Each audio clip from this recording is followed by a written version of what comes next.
Hi friends, ఈరోజు నేను ఒక చిన్న టిప్ చెప్పబోతున్నాను. మీకు హెయిర్ ఫాల్ ఉన్నా లేకపోతే హెయిర్ గ్రోత్ లేకపోయినా కూడా ఇంట్లో జస్ట్ సింపుల్ మన ఇంట్లో దొరికే ఐటమ్స్తోనే నేను ఈరోజు ఒక చిన్న టిప్ చెప్తున్నాను. మన ఇంట్లో రెగ్యులర్గా వాడే కోకోనట్ ఆయిల్ ఉంటుంది కదా, ఏదైనా సరే తీసుకోండి. అందులో సపోజ్ ఒక పర్సన్కి అయితే సపోజ్ నేనైతే 3 టేబుల్ స్పూన్స్ అంటే 4 table spoons of coconut oil తీసుకుంటున్నా. కొంచెం వామ్ ఉండాలంటే కొంచెం వేడిగా ఉండాలి. ఇందులోకి నేను విటమిన్ ఈ క్యాప్సూల్, ఇది ఎక్కడైనా దొరుకుతుంది. ఇది చూస్తున్నారు కదా, ఇది బిగ్ సైజ్ ఉంటుంది కొంచెం. లైక్ ఎక్కడైనా దొరుకుతుంది మెడికల్ స్టోర్లో. కానీ మెడికల్ స్టోర్లో దొరికే విటమిన్ ఈ క్యాప్సూల్స్ కూడా వాడచ్చు. బట్ ఇది మా షాప్లో మేము సేల్ చేస్తాం కాబట్టి దీన్నే వాడుతున్నాను నేను, విటమిన్ ఈ క్యాప్సూల్.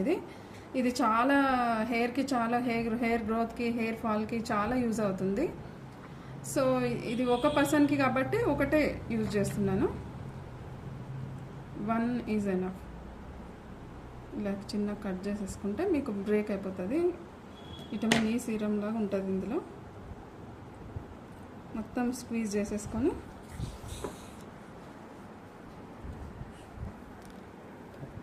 దీన్ని బాగా మిక్స్ చేసుకోవాలి. దీన్ని మీరు రెగ్యులర్గా అంటే ఎవ్రీడే యూజ్ చేయకూడదు. వీక్లీ వన్స్ ఒకసారి మనం బిఫోర్ హెడ్ బాత్ అంటే మనం తలస్నానం చేసి ఒక రోజు ముందు నైట్ కానీ లేకపోతే మార్నింగ్ కానీ, మీరు వర్కింగ్ ఉమెన్ అయితే night before going to sleep కానీ ఈవినింగ్ కానీ అట్లా వచ్చిన వెంటనే తలకు హెయిర్కి పెట్టేసుకొని బాగా మసాజ్ చేసుకోండి. Next day morning head bath చేయండి. తలస్నానం చేస్తే ఏదైనా హెర్బల్ షాంపూ యూజ్ చేస్తే బెటర్గా ఉంటుంది.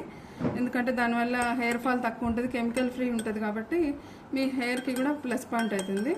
సో ఇట్లా మీరు ఎవ్రీ వీక్ ఒకసారి వాడినారనుకోండి, హెయిర్ ఫాల్ తగ్గిపోయి హెయిర్ గ్రో కూడా అవుతుంది. ఓకేనా? Thank you friends.